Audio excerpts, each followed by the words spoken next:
to DameSmiff.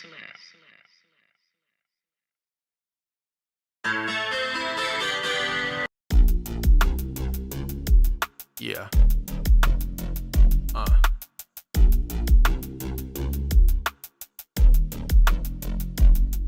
Yeah. Check. Yeah. Yeah. I look at pictures on the wall like a memory. It's been a little while. Do you remember me? Of course you do, yeah. You know my legacy. Putting people on the map is my recipe. If you can jet with me, blow a check with me, alleviate a problem, get another check with me. We could spend a little time after this rhyme. I never had a problem pouring slime on a dime. So move them hits, baby. When the beat drop, do a little dip, baby. Even if the water's hot, take another sip, baby. Fucking with me, you get more than a tip, baby. Eyes closed, you won't ever see me slip, baby. When the beat drop, do a little dip, baby. Even if the water's hot, take another sip, baby. Fucking with me, you get more than a tip, baby. Eyes closed, you won't ever see me slip, baby. They know I got it.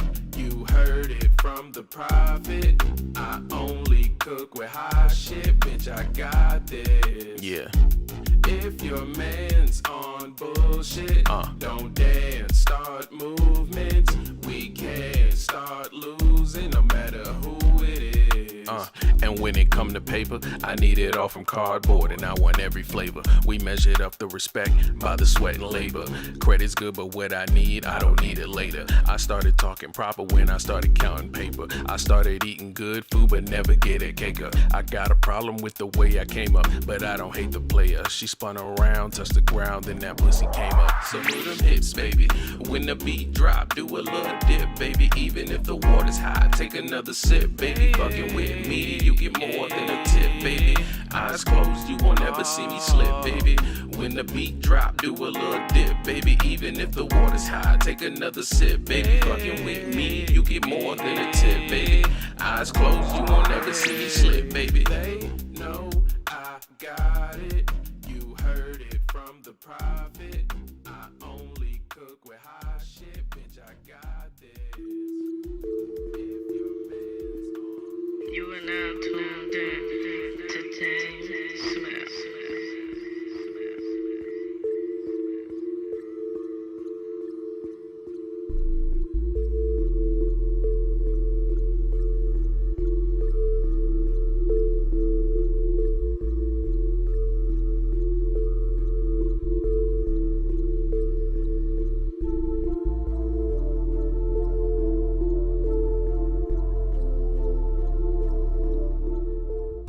What's going on, Mo? What's happening? It's your boy DameSmiff, and we are here this evening, well, this morning for some of you, to talk about how AI is going to change the game for everyone. And so if you're interested in conversations like this, make sure you hit the like button, because that'll tell people you enjoy this content and we can make more of it.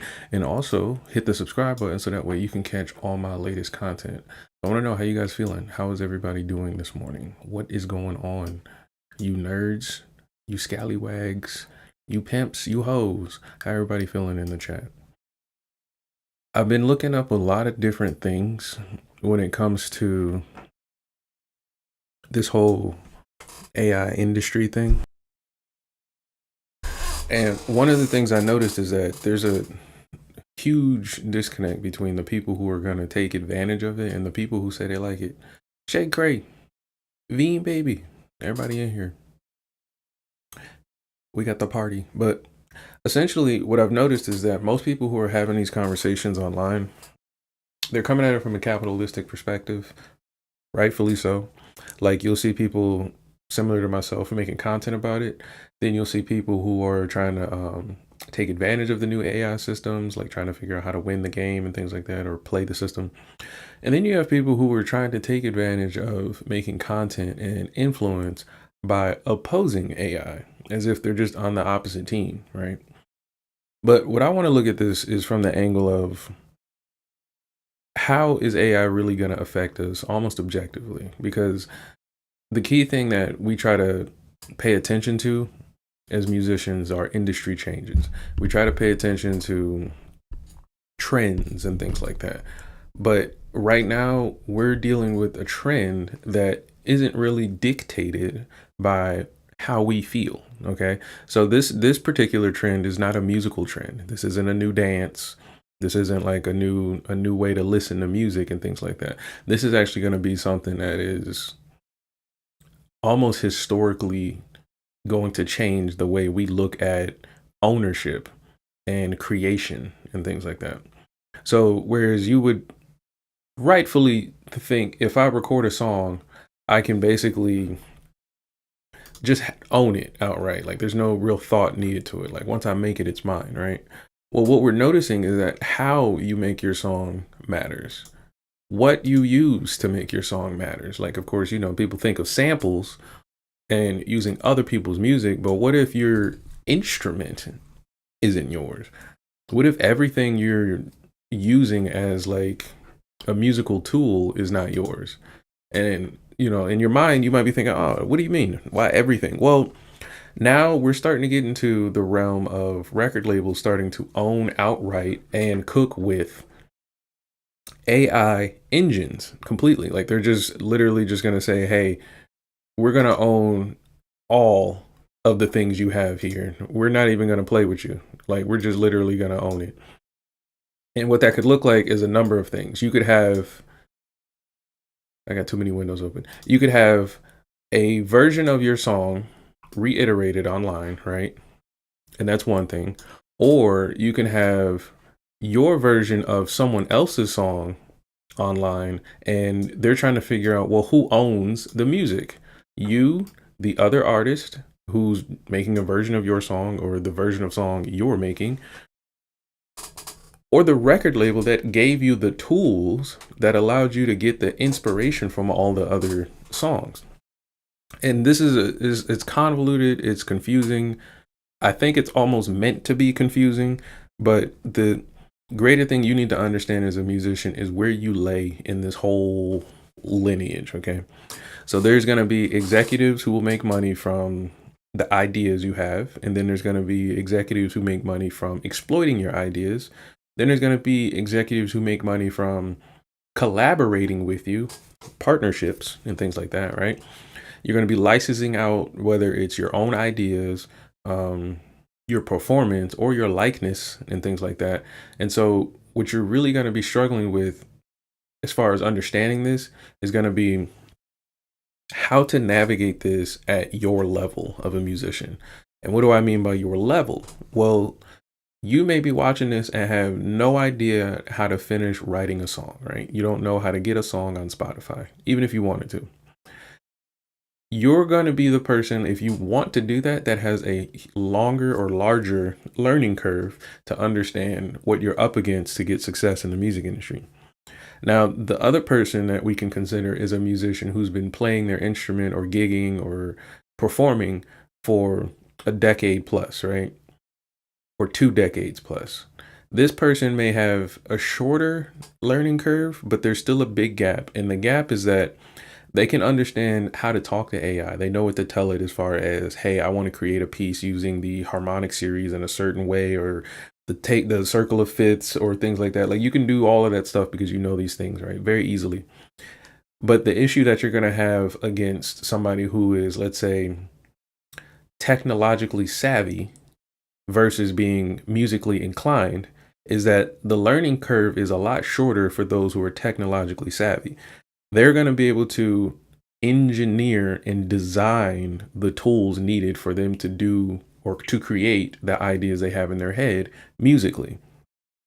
A good person to look into for this, and I haven't seen him in years talk about this, is will.i.am from the Black Eyed Peas. He has his own studio dedicated to just figuring out all these cool gadgets and gadgets and things like that.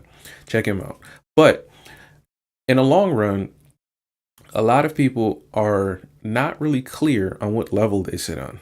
Like if I were to use myself, I'd probably be like in the middle of decades of experience in music and then a novice in terms of the technical savviness I could have. Like I'm more of a consumer in tech and more of a professional in music. You see what I'm saying? So now, as I get more into a professional in tech, using these different systems and things like that, I'm starting to open up a lot more options as far as how I want to approach the music industry. Like, I don't necessarily have to sit in front of a mic all day and sing or rap or dance. I can make that time way more valuable because I have better tools. That's one perspective. The other perspective is, if I don't know how to use AI, or if I vehemently reject what AI represents, a lot of the things that I will want to do will be very difficult to do.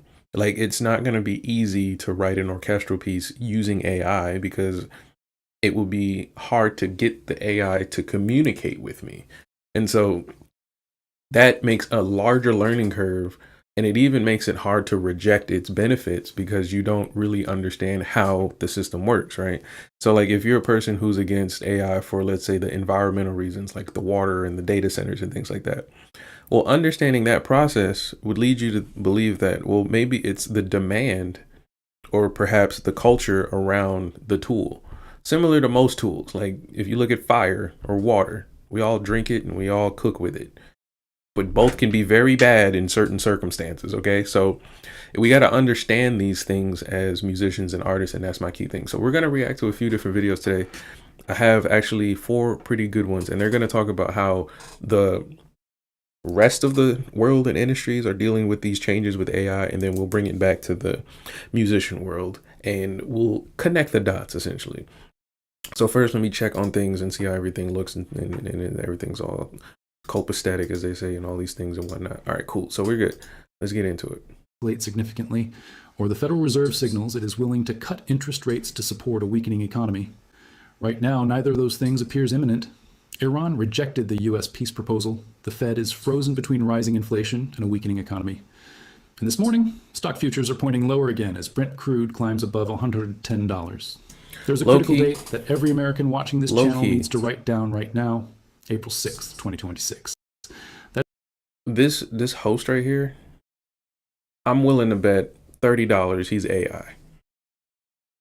And that's the crazy thing, is that we got to understand, like, you could be watching a simple video trying to explain a simple concept, and you could be watching AI.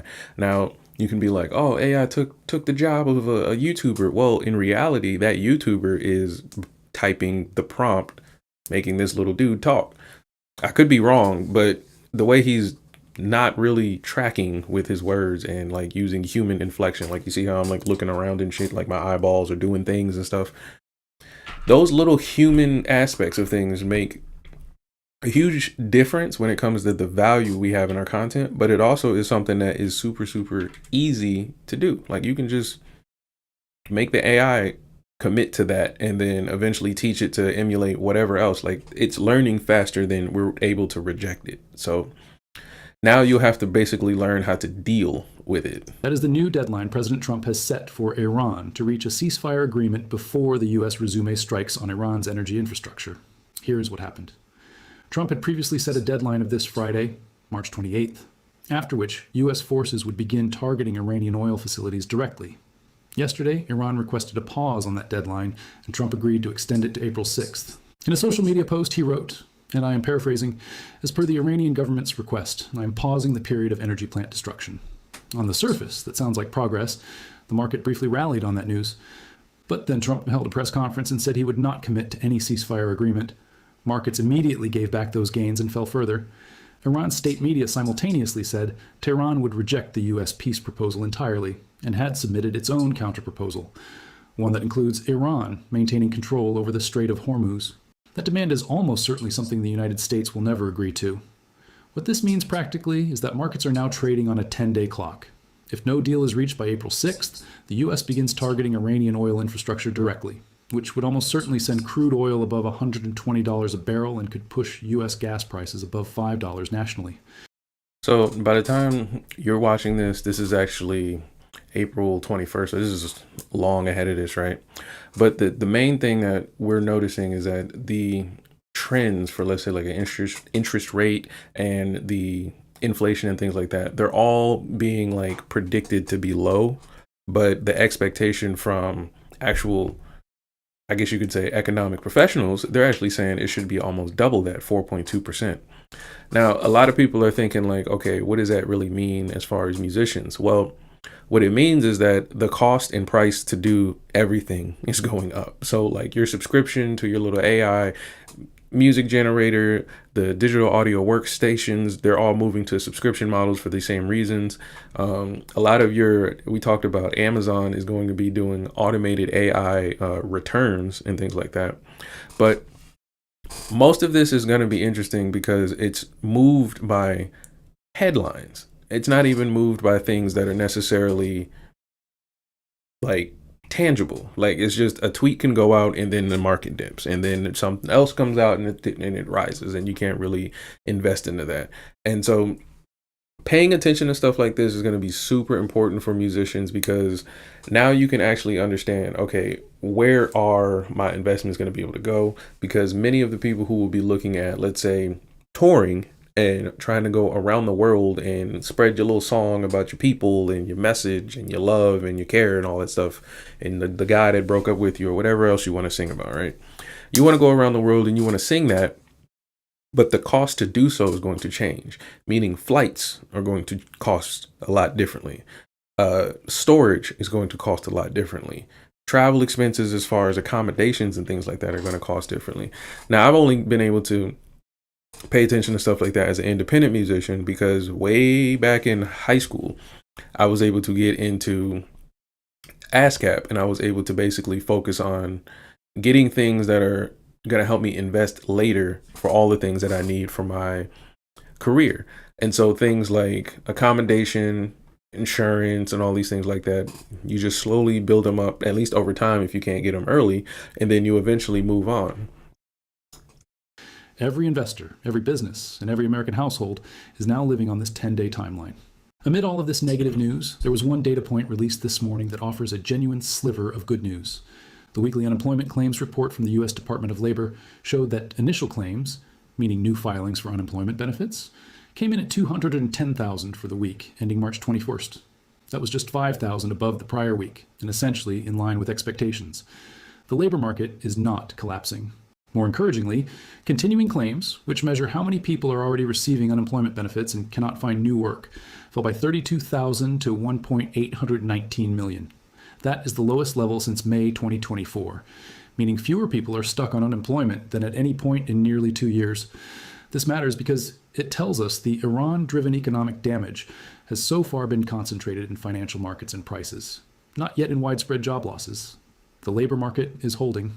That is significant because if layoffs were also accelerating alongside rising inflation and falling stocks, recession would be essentially certain. For now, the jobs data is buying some time. But the key word is for now. Oil sustained above $100 for another 60 to 90 days will eventually work its way into business decisions about hiring and investment.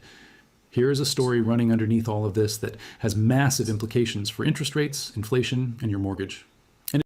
So that's interesting. Basically, a lot of the things that we struggle with when it comes to making payments and decisions and things like that, they are pretty much going to be dictated by world headlines and world news headlines and things like that. So when we're considering, let's say, a tour in Europe, right? You want to go on a tour in Europe.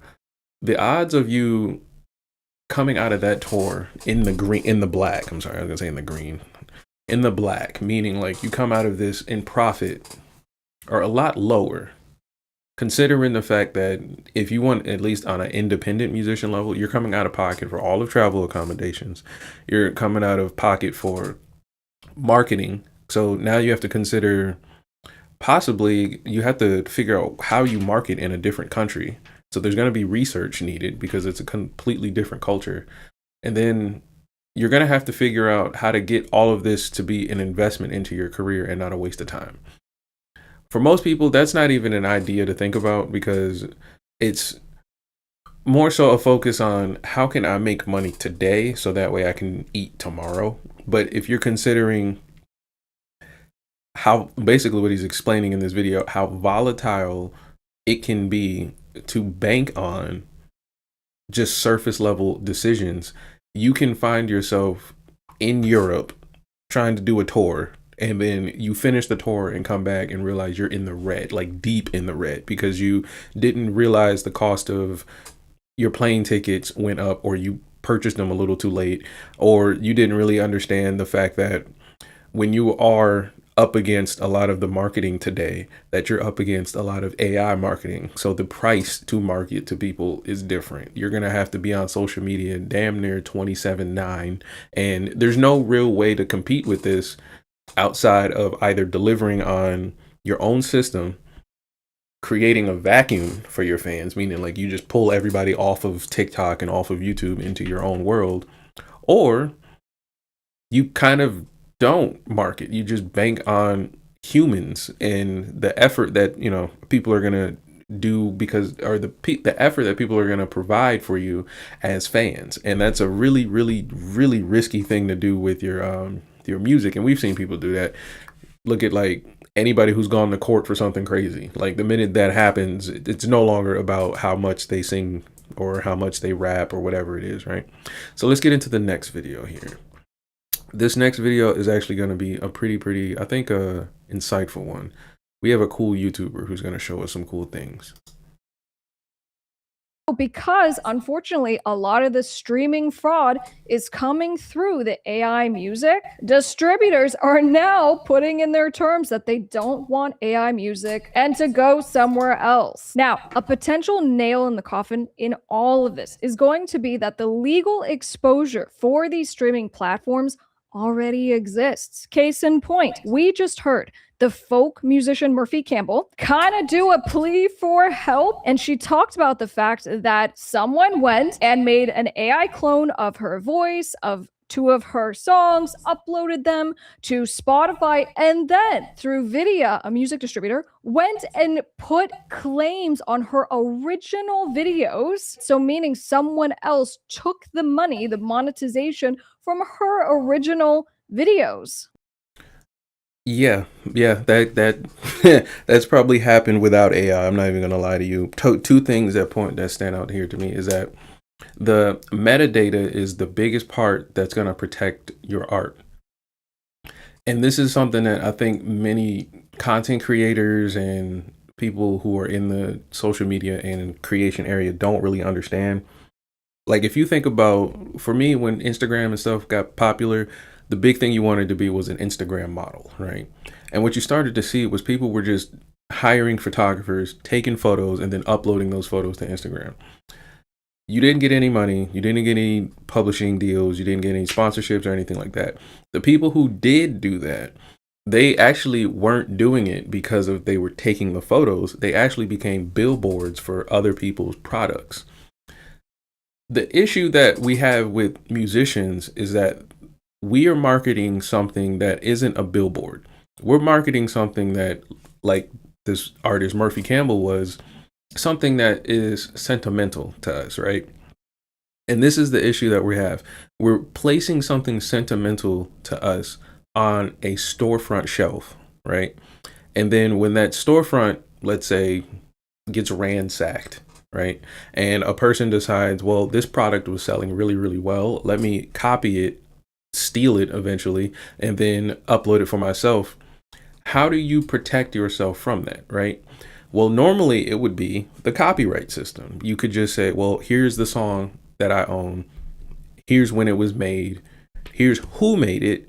Here's, honestly, you can go as specific as here's what was used to make it, as well as the lyrics, who wrote it, what its purpose is. Is it for a TV show we made it for? Is it for YouTube? Is it for general use? You can say all of these things, right? And if you do that before you publish it to the internet, then you will have at least that level of protection behind you, because there is some kind of data stored somewhere, whether it's your record label or your file cabinet, saying that this is your work.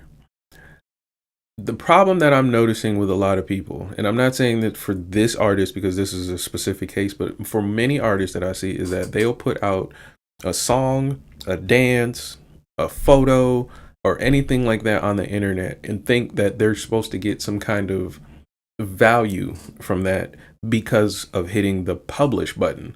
But the issue is Now you're in a situation where you're developing a fan base based on something that is built on nothing. You have like no money that people are dedicating to you, like a subscription service or some kind of premium thing or whatever.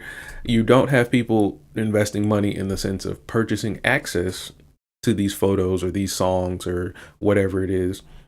And you don't have any real reason for them to do that. Like they have no real feeling for you to want to do it. Like you're not their friend. You're not a woman empowerment artist. There's nothing that's tying them to want to do this, right?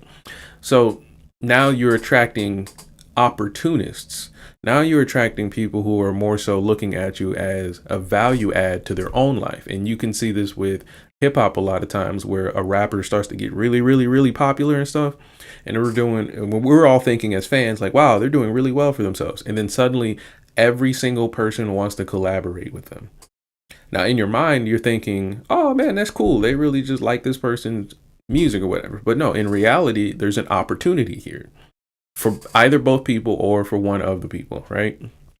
And so you're attracting these kinds of opportunities. And if you're, again, like I keep reiterating in this channel, if you're not understanding this as an artist, you can fall victim to having a conversation with a person who's secretly recording your studio sessions. You could fall victim to publishing a song and then one of your fans decides to upload an AI generated version of your song because they really, really, really love your music.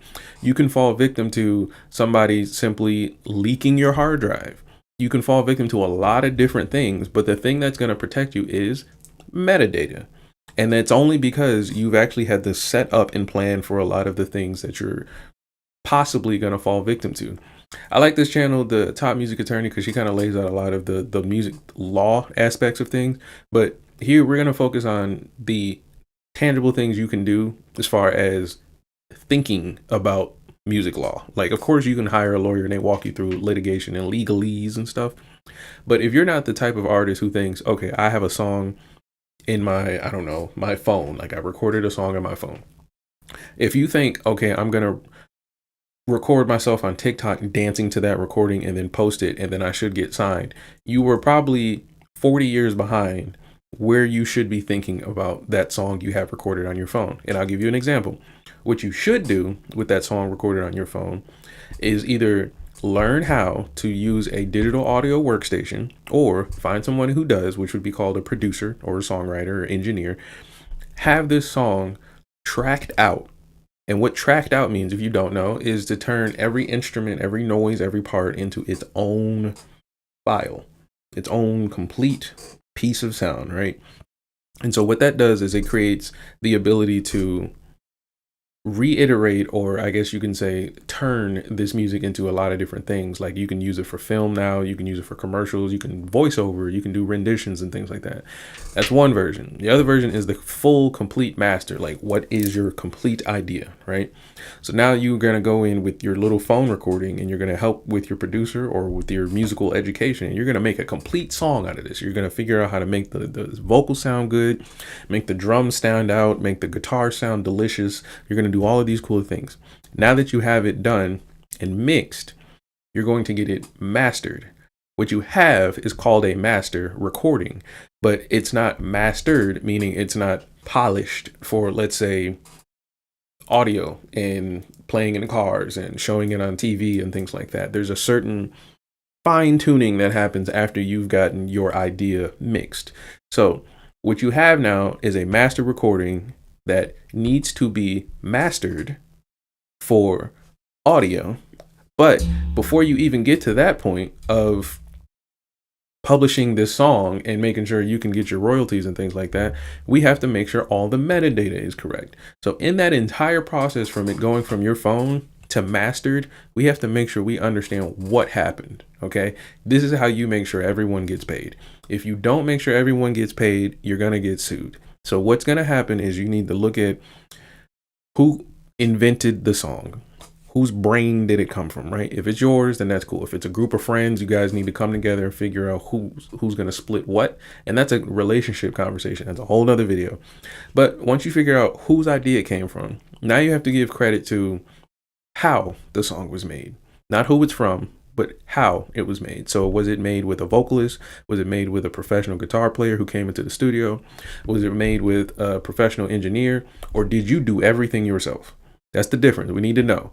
And so now that we know that, we're going to put all of that metadata into our song and then allow, let's say, ASCAP, the American Society for Composers and Publishers, to allow you to store this data, and they'll represent this data for you. You can use them, you can use BMI, you can use CSAC. Now, what this does now is it allows you to have at least a library to say, okay, this is mine for publishing. Now I can say that, okay, when it's out there, we know it's mine, but you're still not as protected because you still now have to get a copyright from the government. The government has to recognize it as well. And so when you go to your government website, they'll walk you through the whole copyright thing. I'm sure Top Music Attorney shows you too. But basically, you'll get the copyright and get your government to represent the song. Now, this is 2 pieces. We still need to get a third one. You have to get your mechanical and sync licenses. Once you get that, that now means that you can now get license offers from, let's say, TikTok or let's say Snapchat and YouTube and things like that. So that way your music does show up on their libraries. Otherwise, you would just be publishing music you own on your own from your own distribution. So if you want this to work, there's usually people like CD Baby. You have Orchard. You got there's so many different websites now that allow you to basically funnel all of these licenses into one portal, and then you can pick out which places you want your music to appear, right? So I say all that to say, the little recording on your phone, don't you dare publish that thing on your story without going through all of these steps and then complain at the end that someone AI generated your stuff and is making at least $30 more than you. Okay? Because that is the main thing that I see a lot of young musicians and older musicians go through because they don't feel like doing the effort. All of that shit I just explained is why you would have a record label, is why you would have an administrative section or department, is why you would have a secretary. A lot of older musicians, their wives do this kind of thing for them. Every time he writes a song, she just goes and does all the copyright because they're literally building the estate of their career every time he publishes a song and every time they plan on publishing a song. So all of that stuff matters. But if you don't think it matters, then there's going to be somebody who's going to realize you don't think it matters and take advantage because the opportunity is there. And this is the part that you need to understand as an artist, because these things protect you. So it's kind of like if your parents tell you not to cross the street without holding their hand, and now you think you've grown, so you do it, and then you get hurt. It's because you didn't do what your parents told you. And what your parents are telling you in this context is to copyright your music, get all of your metadata correctly, and be super specific on where you publish your music. If it's not something you're going to consider as an artist, then you need to get a record label. You have to get signed, because if you plan on being any bit of successful, this is going to eat you alive. Like these robots and all this stuff, they're going to take, I don't know, the melody from your song and then change 4 notes or the key, and then suddenly they're making more money than you, and you can't argue that you created that because you didn't leverage yourself. So I do all that explaining just so you can understand all of that, but that is something that I see a lot of musicians don't go through. The younger ones don't understand it usually, and the older ones are kind of apathetic. Like if you're 40, 50, 60 years old playing the guitar or the trumpet or saxophone right now, every time you open your phone, literally every time you open your phone and you turn on your metronome and you start playing, you're creating, and you can publish that. And that idea you just put on that phone can be combined and collaborated with other musicians so that you all can eat. That's not really going to work if you don't prioritize that thing. And then we're going to get into the pro rata and all that stuff later too. But yeah, you need to understand that stuff. Now, I want to give her a moment to explain herself, so let's go to that. Everyone's asking me why were 2 AI-generated songs imitating my voice allowed to be uploaded to all music platforms under my name. They went onto YouTube, ripped audios off my videos, and ran them through an AI software that imitates the human voice and playing. They then were able to upload it to all streaming platforms without any checks on who they were, claiming to be me. That way, they can make the meager quarter penny I make off of royalty streaming. That's what they're after. This is about money. There are no guidelines to prevent this. On any of our major streaming platforms, AI music is permitted. And unless we start talking about why this is absolutely unacceptable and should not be allowed, then I can only see it happening more and more to bigger and bigger artists until it is affecting everyone, not just... Well, here's my opinion about this. It's honestly not, it's not something for her to worry about as far as it replacing her. I think the thing she should be worrying about is who is doing this. Like, if people are going to make AI music, which they are, I think we should know that it's AI music. So, for example, the big thing in hip hop was about being an original artist, not biting lyrics and biting beats and things like that, right? Well, the way you would get around that is you would have a style, you would have a flow. And then as you started to be consistent with your style or your flow, even in dance, people kind of recognize you for it. But then when people heard it or seen it or experienced it, it was undeniable. Now with AI, the problem that I think a lot of artists are having is that, and this is again not about her, but a lot of things that they're having is that they're trying to fit into what I would like to call burger music, like the kind of music you're supposed to make, right? And AI understands that better than all of us because it's been inundated with all of this information, right? And what do I mean when I say that? I mean this. When you think of your favorite song, do you think it's original? When you think of a song that you can create, do you think it's original? And so these inspiration markers are kind of the problem that many musicians are going to run into. You have to be innovating on a level that defeats this robot. And it's honestly uncomfortable for a lot of musicians, because I've spoken about this in other streams, because you can't consistently bank on innovation.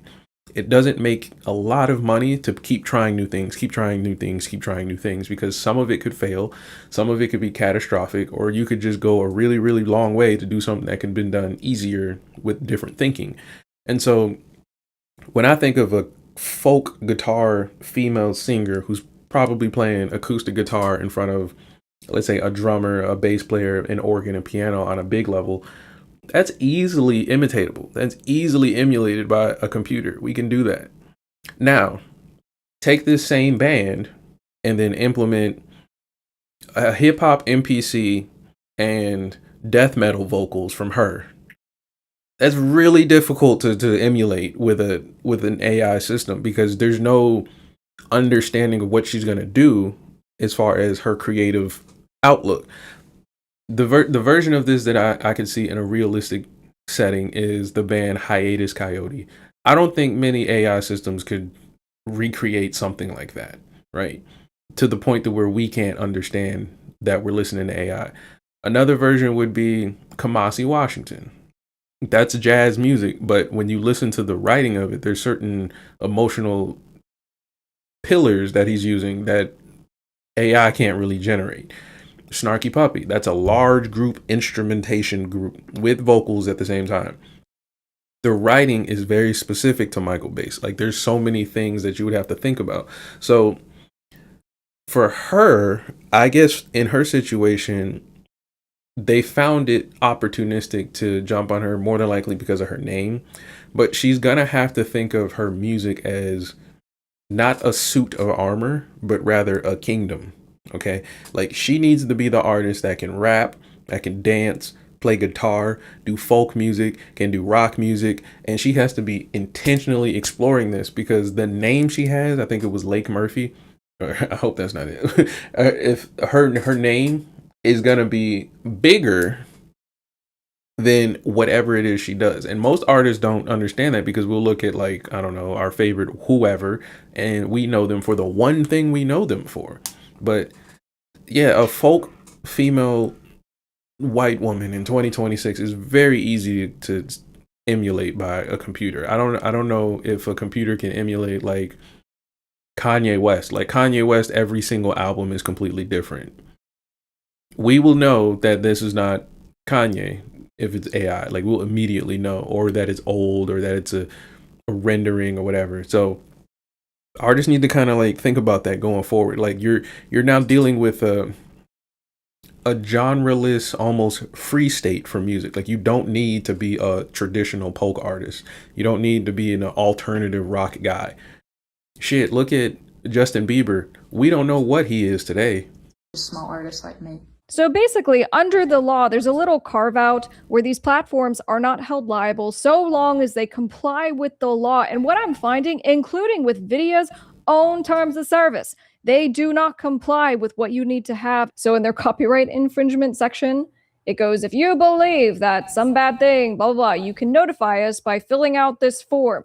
This does not comply with what they have to do under the DMCA. And so actually, this artist already has a legal remedy and can still pursue it now if she wants to. And then beyond that, under 17 USC section 512F, the Copyright Act gives a way for people to get their attorney's fees, their damages, when someone files fake takedowns, or in this case, a claim that they own your stuff. Now, here's what's happening though. As there's more AI music and there's exposure now for AI artists that are using these platforms, the AI companies are scrambling to try to get licenses with everyone. And we pointed this out because we go, well, in their terms of service, they all say the users are liable if anything happens, if there's any copyrighted material in the outputs, and you AI creators get sued. And I can tell you, running a law office, I know that AI artists have claims against them and are in fact getting sued. It's a big deal. And this for me is absolutely the cherry on top. I literally drafted and filed this today in our lawsuit against UDIO. So my law firm is leading the class action lawsuits against UDIO and Suno on behalf of independent music makers. If you haven't joined, you still can. But what UDIO did is they submitted a case to the court having to do with this issue of who's responsible. And the case is a Supreme Court case that just happened. This is Cox Communication versus Sony. And this was a Wow. Do y'all remember Cox Communication? Wow. huge decision because Sony won on its copyright infringement claims $1 billion in statutory damages against Cox. So they appealed it and went all the way up to the Supreme Court. And what the Supreme Court ended up finding was that Cox, which it treated as like this passive, neutral platform, there were bad acts. There were, users doing bad things in coffee shops and committing copyright infringement. And so what the court basically analyzes, it goes, well, if you have a neutral platform like Cox, it's not inducing the infringement. It's not like literally set up to allow the infringement to happen. Sorry, you cannot find that platform liable. So what UDIO decided to do is it gave this case to the court and it goes, court, we're just an innocent, neutral platform. We didn't do anything wrong. So in our response, which I, again, drafted and filed today, this is what I had to say about it. Put simply, Cox does not apply to this case because plaintiffs do not allege UDIO's users caused the copyright infringement at issue. So in Cox, the court held that contributory liability of a service provider requires intent, which may be shown only if the defendant induced the infringement, provided a service tailored to the infringement.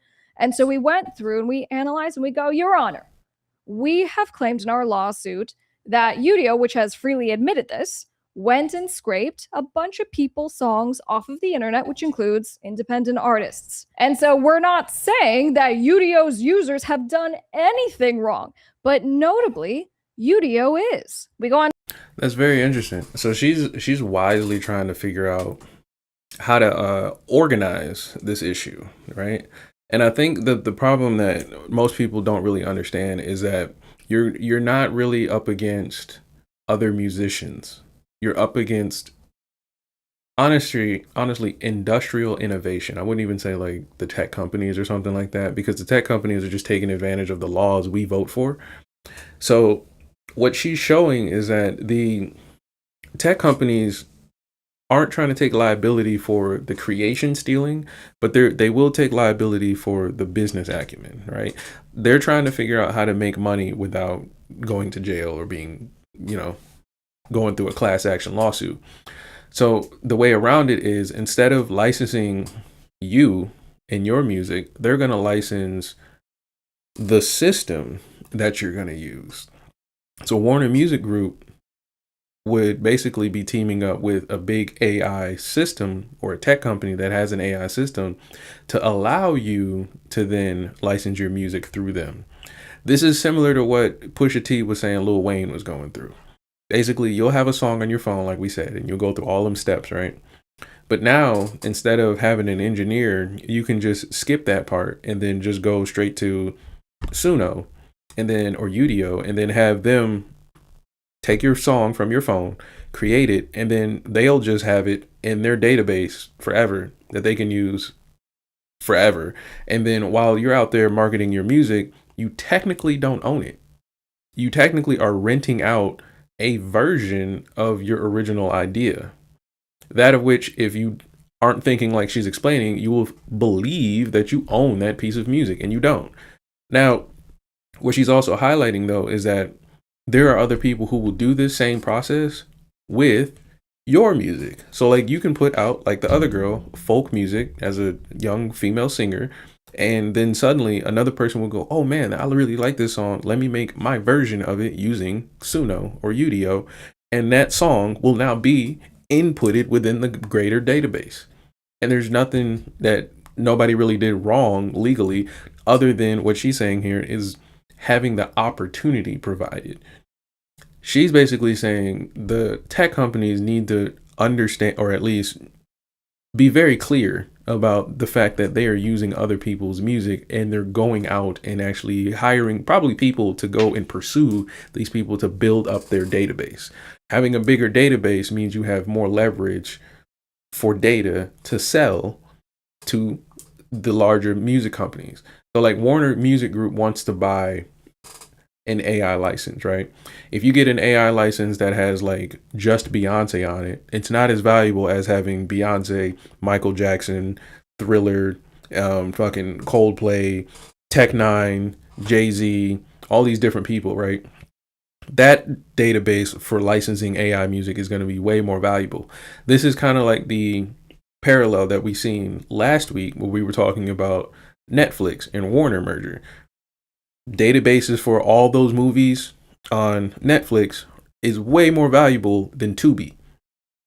You get what I'm saying? Same with Paramount, I'm sorry, and the other one. So this is essentially what's happening in the music industry. And again, as an artist, you need to know where you stand in this. Are you the artist that's playing in the street tomorrow? Like you got your, I know there's artists like this, and I don't want it to be offensive. It's just that everybody needs to understand where they are. There's an artist right now. You guys love him. He's really cool.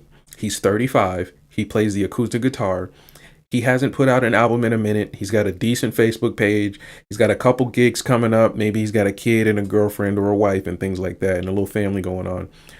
Where does he sit in this whole situation? If he wants to take another song from his phone and then publish it in this world where somebody could come along and then make an AI version of his song and make $30 more than him, where does he sit in this conversation? And that's what we need to understand about ourselves as artists. Which includes independent artists. And so we're not saying that UDIO's users have done anything wrong, but notably, UDIO is. We go on to say, while UDIO appears to blame its users and portray itself as a neutral tool merely subject to misuse, that is not what plaintiff's complaint alleges. UDIO's reliance on Cox is therefore incorrect.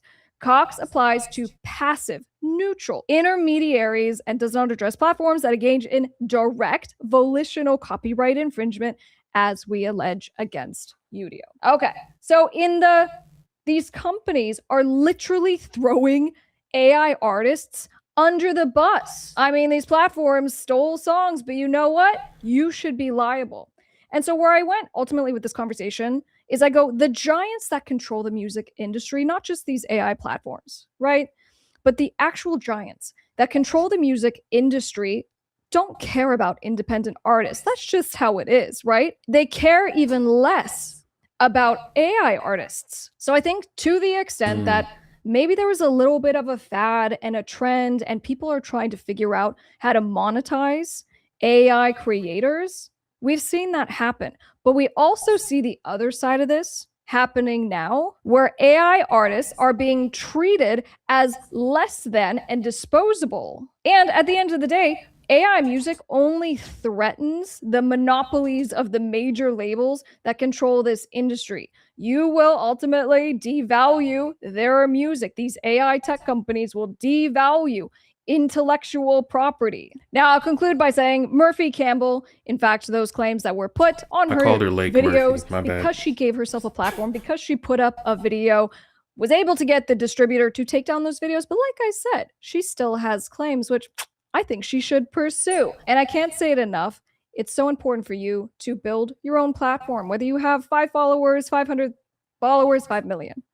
It's really important for you to know you do have a voice, that you have something valuable to say, to share, and that the internet can be a very powerful thing. I'm Top. So, Top Music Attorney, she's dope. I think a lot of what she's saying is very true. Most of it is possibly going to be on the shoulders of artists. I'm going to be honest with you, because like she said, if they don't care about independent artists, they're proving that they don't really care about AI artists. Now, I've noticed that kind of stigma on independent artists when I was a kid. So like back in like 98, 99, you started to see like rock bands go through that same stigma. Like they would try to get certain venues, tickets and shows, or like pop up in headlines, and they would call them indie bands, indie rock bands, indie bands. And they would try to act like indie bands weren't as professional or as, I guess you can say, polished as other artists. But it wasn't until you go to the performances that you can see the difference, right? Record labels, they don't really build musicians today. And I don't know what that is. I don't know why they think that's valuable, but they don't build a musician that can withstand, let's say, a 15-year career, right? They're not designing them that way. And if you are a musician who's signed, then leave a comment and explain how you expect to get the most out of the music industry with your label. And the thing that I think independent artists realize is that a lot of the effort that they can put into their music will reap them a better reward simply because the effort is in their name, right? So like even I could name a bunch of artists, but like pretty much most of the major music label artists, they had to partner and split the profits, right? But they also split the effort as well. So it's not like somebody's losing because you're on a signed, deal or anything like that. It's just that if you are a band and you want to film your own music videos, that makes you more money. But if you're a band and you want to hire a production house, then that's going to cost you money. If you're a band and you want to make your own merch, it's going to make you more money in the long run. If you are a band and you want to basically subsidize your merch, then it may cost you because you have to pay a premium. So what independent musicians started to realize and understand was like, this is a lot better. Like we can kind of work on a smaller scale. We can control things. We don't have to worry about the stresses of the industry demands. We can develop our own little fan base here, and then we can grow and grow and grow and grow and just work on networking and relationships. But that doesn't look as cool. It's not as dope. So a lot of people didn't really want to hire an independent band or an independent record label because of the possibility of them, let's say, not having their copyright in order, or maybe they don't understand industry standards, and maybe they don't have the same agenda for you in making money and being popular and things like that. So honestly, I think that's what happened. And now you're going to start to see the same double down to the AI artists, kind of like treating an immigrant in the country or something. Like they're going to act like AI artists aren't even real people, which they aren't. But in order to get an AI artist to exist, you need a prompt. And so the people making the prompts are going to be the ones who are going to be coming out of the woodworks, trying to get these tech companies to give them their just dues and things like that. So let's move into the next topic. Anybody can use that music for any reason at any time, which is a potentially scary thought for a lot of companies and marketing agencies, and could be enough reason to hire a composer and some studio musicians and book out some studio time. So essentially what he's going to discuss to us is why a lot of the companies now, or actually the Supreme Court, demonetized the AI generated music. And what that means is that these same AI artists, they're going to get left behind on another level. meaning that yes, you can create all your AI music, but it's going to be demonetized on most, if not all, platforms, which means if you do use this stuff to make AI music, how do you make money from it? And so hopefully he's going to explain a bit of how that's going to work for the independent musician, but I do want him to dig into how it's going to work from the technical aspect, right? Because I don't really understand how you can monetize something that you don't own with a company that doesn't own the system that you're using, right?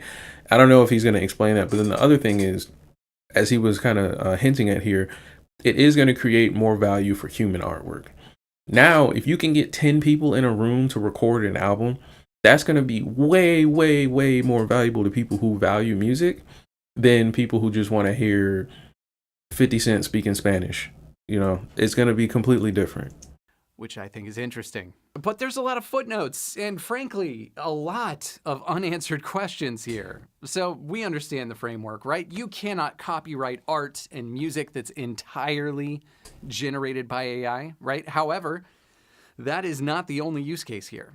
Like, what if AI generates the backing track and you sing on top of that backing track? Can you copyright that song?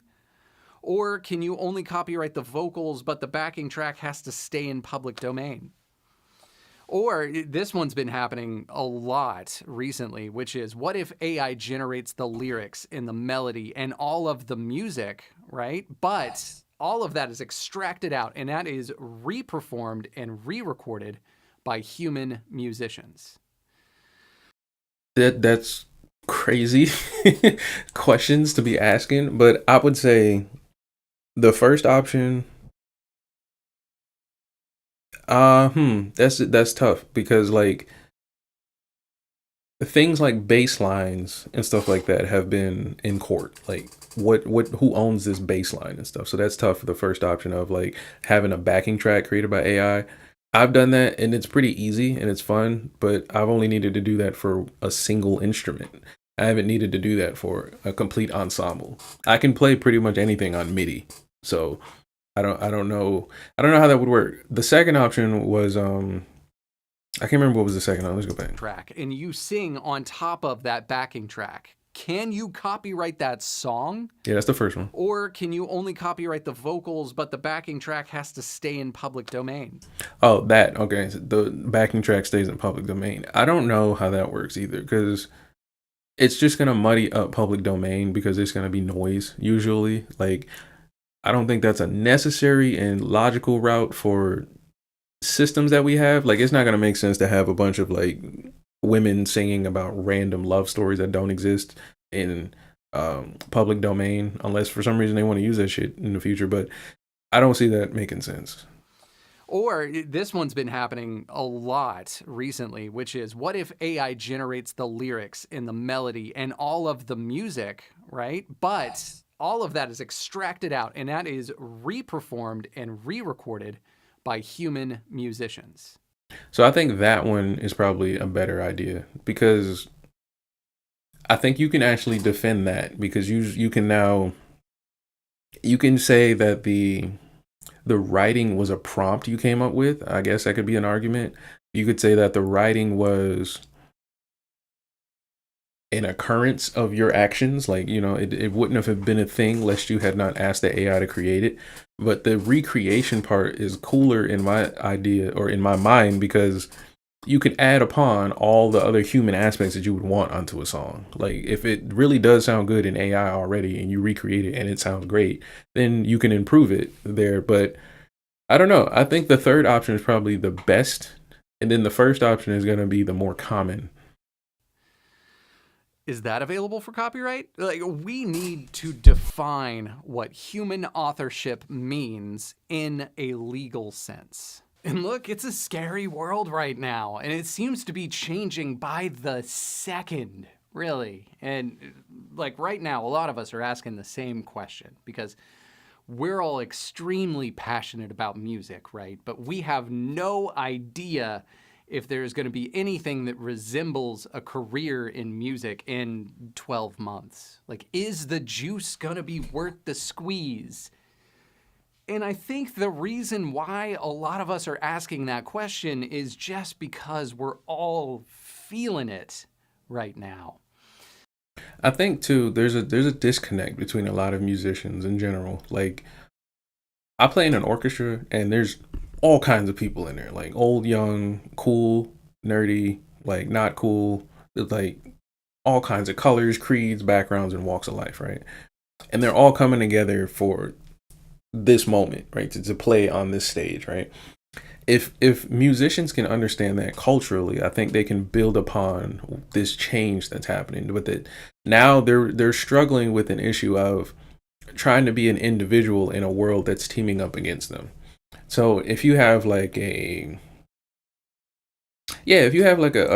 choir today, that's way more valuable than any AI system, because you guys have the human talent and the ability to think, right, and to create. The problem I see with a lot of musicians is they want to be employed. They don't want to innovate and create, because like I said, there's not really much money in innovation. But if you think about, if you have, we're going to use an example of a choir, you need writers.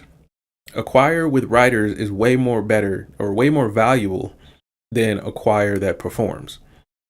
A band that can create and design and engineer is way more better than a band that can just perform.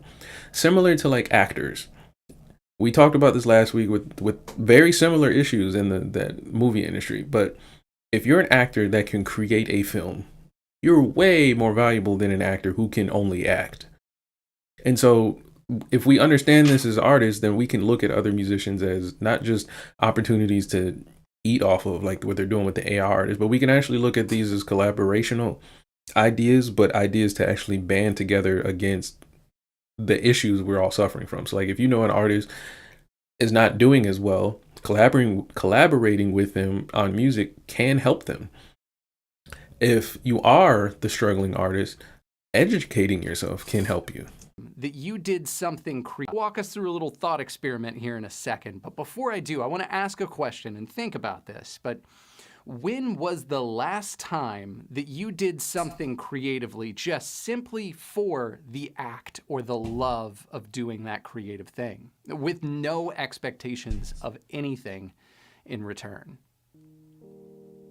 That's the exact point I just made. Imagine that we all live in a world where everyone is doing well. Like everybody's bills are paid comfortably, everybody has housing and healthcare. No one's afraid of falling behind or drowning. Oh, how glorious that world would be. Now let's imagine the music that you make in this world. It'd Would be trash. it be different from the music you're currently making?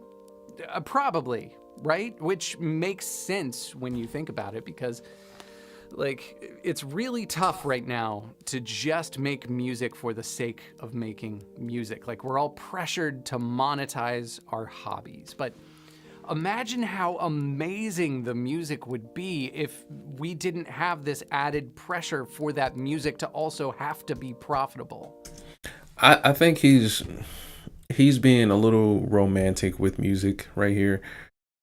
The best music came from us trying not to be broke, trying to be in a better situation.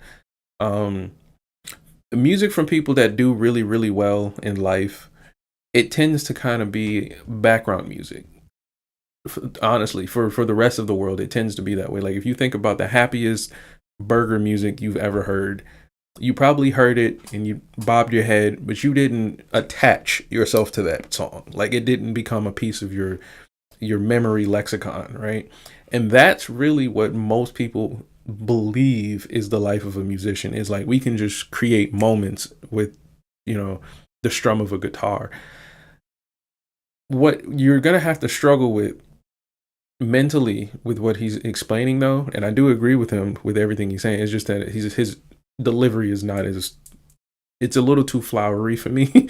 But what I think he's saying, I really do agree with, is that you have to create for almost the sake of music. And I've talked to my director about this briefly, and I didn't really understand it when he said it, but you got to be able to, he didn't say this, but this is what I'm saying. You have to be able to create for the sake of music and being able to have that skill. because that's a skill you can't teach AI. You can't teach AI to just flip the switch and then live life. You have to give it life. And I think if you don't understand that as a musician, it's going to be very, very, very, very, very, very difficult to figure out how somebody else did. Now, again, no one's going to want to make music for free. That's why I'm like, this whole like, we're going to just make music because we feel good. I don't know an artist that we listen to on a mainstream level that does that. And that's where we got to be honest with ourselves as musicians. Like, of course they exist. Like, there's some lady out there who does something just because she loves to do it. But we don't check for her in general, okay? We don't check for the guy who raps the best because he's the best rapper. There's another reason there. And again, this all goes in line with how the industry looks at us. The industry doesn't look at you as a musical talent. It looks at you as a value add or a value liability. Like, it's really tough right now to just make music for the sake of making music. Like, we're all pressured to monetize our hobbies. But imagine how amazing the music would be if we didn't have this added pressure for that music to also have to be profitable, right?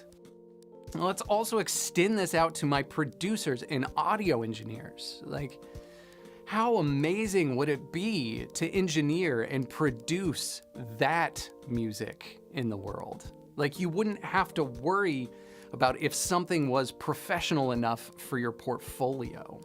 The word amateur actually comes from the French word amateur, which means the one who loves, which is beautiful when you think about it, because we live in this world that is run by professionals, people who do things for the money. We are in desperate need of people who do things simply for the reason that they love doing those things. Rick Rubin once said that the last person that you should consider when you're making music is your audience, because your music is actually an offering to God. Wow. I wasn't expecting that ending, but I do agree. Many people, they try to make music to, like, R&B is suffering through this for like the past 30 years. They've been making music for the audience, and because of that, we realize that the audience is trash. Like, for example, sexy music is sexy because you're attractive, or the environment is attractive, or the energy is attractive. When an unattractive person tries to make sexy music, the reason you're clapping your hands kind of lies to the universe. It tells the universe a complete lie. And so now you have R&B singers who are doing things that is just unattractive under the guise of sexiness. Now, I'm not talking about looks. I'm not talking about any type of gender or anything like that. I'm just simply saying, like, there are things that are successful that we are turning away from for the sake of just trying to fit into what we think people want, instead of just doing what works, right? And usually what works is what the musician knows and what the musician wants, because they are the musician, right? But now we're getting into a world, and I think I mentioned this earlier, that we're not hiring musicians. We're not scouting and signing musical people. We're more so just kind of like signing people that are interested in the opportunity music brings, if that makes sense, right? People were really upset that DJ Khaled wouldn't play an instrument or wouldn't rap a verse or anything like that, but it's because he saw the value in being DJ Khaled more so than performing music. But imagine how much more valuable DJ Khaled would be if he did perform, right? If he did have an understanding of, like, hey, let me actually like write and notate and understand the theory. But he didn't need to. He didn't really need to. All of that value that he has is not because of his musical skill, it's his musical understanding. The universe. And I find myself agreeing with him more and more, because when I think about the music that moves me, that speaks to me, oftentimes this is the music that forces a new perspective, or tells me a story, or makes me uncomfortable. It challenges me, right? Like, that is foundational to what I consider good art. And oftentimes, this art did not kindly ask for my attention with a lot of professional polish, but it demanded it because it was oozing with authenticity. And he's right, because I remember the first time I heard the song, Bitch You Guessed It by OG Maco. I remember All Gold Everything by Trinidad James. If you've ever heard any West Side Gun song, a Currency record, like all these songs, they're not like professional standard, but they're songs that were big and artists that were like super popular because they connected more so on the authenticity. It was like, oh, this person is making music and this is what they sound like. And it's interesting. It's not mine. It's not to my tastes. I didn't design it for me and my little playlist and my friends. It just exists and it's its own thing. So I think that's the more poignant part. But let's get into the last of our videos here, and then we will wrap up here. And this is essentially, I believe, another like AI channel talking about AI music, which is interesting. And it's going to kind of explain a bit about, let me see here, how this guy actually stole millions using AI bots. And we will dive into a bit of what the pro rata situation is for many musicians, because a lot of you actually don't understand what that is when it comes to talking about what you should be entitled to for your musical royalties. Let's get into it. Available to everyone else. Man. He was literally reaching into the pockets of every other legitimate artist on the platform and taking a microscopic fraction of a penny. But when So if you didn't know this too, I have to note this out. The reason I think this is AI, it very much could not be, but the thumbnail makes me think this. But as you listen, it has the AI accent, right? But you can, with at least with Gemini, I know you can do this. You can upload a document or a video to Gemini and then have Gemini talk to itself like a podcast. You can do that. You can have Gemini create two different personas, tell it what kind of personas, whether they'll agree with each other or disagree with each other. You can change their accents and their tones and then have them converse with each other. It's very trippy, but it's a good way to learn things quickly and to learn things with different perspectives in a general sense. Like you should have it kind of like provide sources so you can go look for yourself.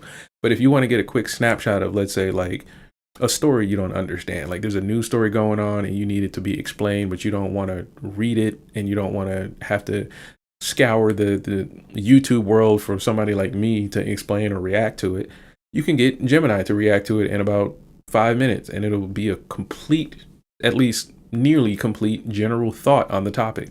you execute that theft billions of times, utilizing a vast server infrastructure, those fractions of a penny compound into $8 million.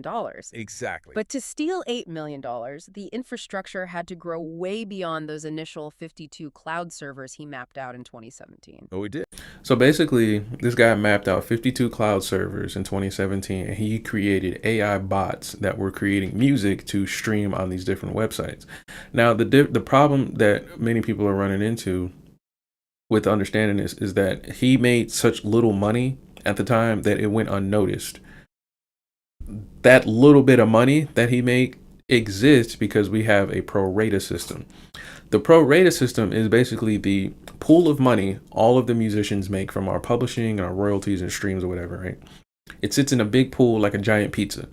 Now, if you just want pepperoni pizza, right? We can basically say, okay, you can get in on the pizza party for $10. Everybody who gets in on the pizza party got to pay $10, right? And then the record labels, or not the record labels, but the music industry orders 100 pizzas, right? And then suddenly Jerome here comes in with 50 friends, no, 1,000 friends, a big ass number of friends, and they each pay $10 and they all eat pizza. The 100 pizzas that were there now have to be split evenly, regardless of the number of attendees to the pizza party. Okay. So now the amount that you expected to get for your pizza, your pepperoni pizza, is going to be tiny. It's going to be the back of the crust, probably the bottom underneath burnt part, because everybody else is getting the cheese and the actual pepperoni, or a full slice because their music was a hit. Or like this guy, they had a bunch of fake robots taking little pieces of pizza off the table and bringing it back to him, reassembling it as one big ass piece. So that's essentially how he took advantage of it. He made a whole bunch of tiny little guys that went in and just siphoned out little bits and fractions of pennies over and over to actually, as she said, total up to $8 million. And so the reason she's pointing out that number is to say that it had to be bigger than the little 50 servers he made in order to get that number from such a small payment. To $8 million. Exactly, which inherently shrank the slice available to everyone else. Man. He was literally reaching into the pockets of every other legitimate artist on the platform and taking a microscopic fraction of a penny. But when you execute that theft billions of times, utilizing a vast server infrastructure, those fractions of a penny compound into $8 million. Exactly. But to steal $8 million, the infrastructure had to grow way beyond those initial 52 cloud servers he mapped out in 2017. Oh, it did. The scale of the operation expanded exponentially, and the logistics became incredibly complex, because setting up tens of thousands of fake streaming accounts requires bypassing sophisticated security measures. Right. Platforms have KPCHAs, they require unique email addresses, and they require valid payment methods for premium accounts. And how do you spoof a valid payment method 10,000 times?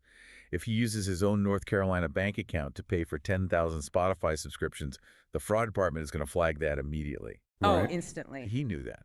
So he began buying massive quantities of prepaid debit cards. Untraceable. The indictment details how he contracted with a specific financial services provider based in Manhattan to purchase these corporate debit cards in bulk, registering them under a myriad of fake names. So smart. He used those cards to pay for the platform subscriptions, completely masking the money trail. And what about the IP addresses? Because if a streaming platform sees 10,000 users all listening from the exact same Amazon Web Services data center in Virginia, they're going to ban those accounts in a heartbeat. So the female AI lady was actually smart pointing that out. There are a lot of ways that we can tell that these are AI streams that I don't know if these are new fail safes or checks and security checks and things like that, but they are there. So basically the first one was you have to have a verified account. So a name, phone number, email, right? That proves that you're an individual.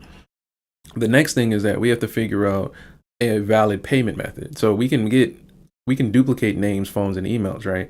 But if we get a specific payment method, that's tied to damn near a social security number and a banking account. So if this same singular bank account has all these different transactions connected to it, that signals something to the fraud department of most banks, right?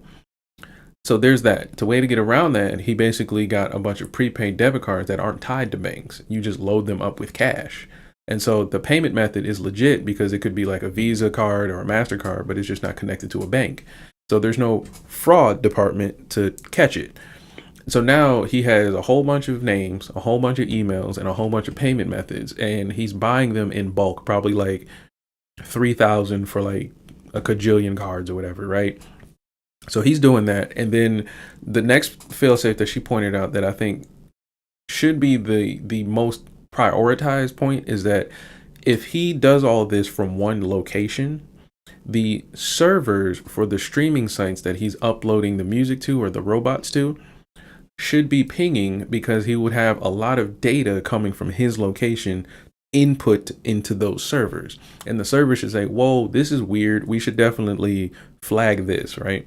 So that's what she's pointing out, because it's going to be a thing where he's going to have to manipulate a multi-server, almost multi-regional approach to getting all of this to work to make this single $8 million. Because if a streaming platform sees 10,000 users all listening from the exact same Amazon Web Services data center in Virginia, they're going to ban those accounts in a heartbeat.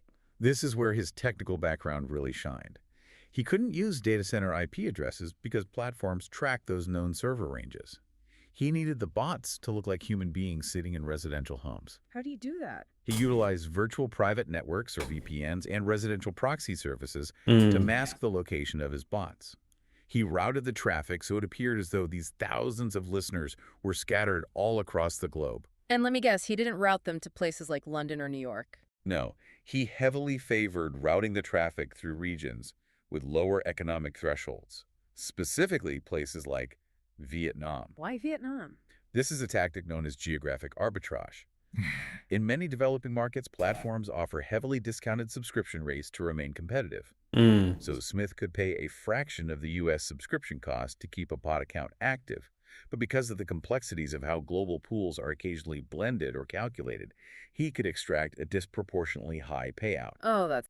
So going back to how we were talking about how the interest rates and things like that are adjusting because of the Iran war in the Middle East or the conflicts and things like that. All of these things are affecting how people think about the opportunities they see in our industry. We're not describing, this is Michael Smith, a 50-year-old man from North Carolina. But the point is that we're not describing a musician who's basically here for music. Just like the previous video, he was like, imagine making music just for the sake of making music. I don't know if this dude was stressed out or if he's greedy, but he saw making $8 million as a play, and he ran that play till he got caught. So he's pleading guilty, which more than likely he's going to get lesser charges for that. But the greater issue here is that it had nothing to do with musical talent. This had more so to do with his technical or his tech savvy and his ability to understand, I guess, markets and business. He knew going to Vietnam was the move. He knew that buying debit cards was the move because he understood how the servers would work. All of this has to do with technology, not scales, not music theory, not instrumentation or reading scores or anything like that. And he scored $8 million. Now, mind you, he's pleading guilty because he did it illegally. But what everyone is trying to figure out right now, and I hope you are too, is how to do it legally. Cost to keep a pod account active. But because of the complexities of how global pools are occasionally blended or calculated, he could extract a disproportionately high payout. Oh, that's devious. He also heavily exploited family plan subscriptions, grouping multiple bot accounts under a single discounted payment umbrella to maximize his profit margin. So he built a multinational, highly optimized corporate infrastructure solely dedicated to listening to his own music. He was a machine. By 2024, prosecutors allege he wasn't just running 1,000 bots, he was running tens of thousands of simultaneous automated accounts. Yeah. So this is one man.